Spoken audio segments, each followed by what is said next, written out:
So bago po siguro magsalita ang isang tao na sinungaling, kailangan muna nilang humarap sa salamin at tanungin nila sa sarili nila, sino ba talaga ang sinungaling? Actually, nadinig ko po yan maliban po sa statement na yan na ating nabasa, nadinig ko po ang kanyang interview. Ang sinabi po niya ay sinungaling si Secretary Ted Herbosa sa pagsasalita na hindi naman po nagre-rely ang DOH hospitals, especially with regard to basic accommodations sa guarantee letters.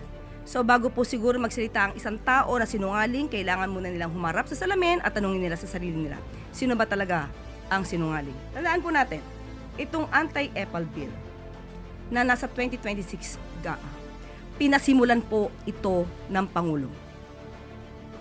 Wala pa po itong anumang administrasyon na nagpapa-implement ito. Pero ngayon, nagiging usap-usapan dahil yan po ang gusto ng Pangulo. So, hindi pa po nasisimulan, papa-implement pa lang po, sinisiraan na. Unang-una po,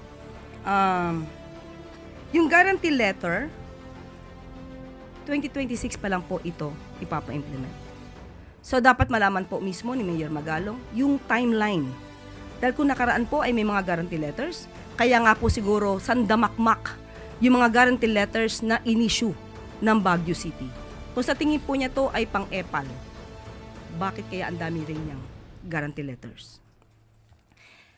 Ang mga guarantee letters po ay hindi naman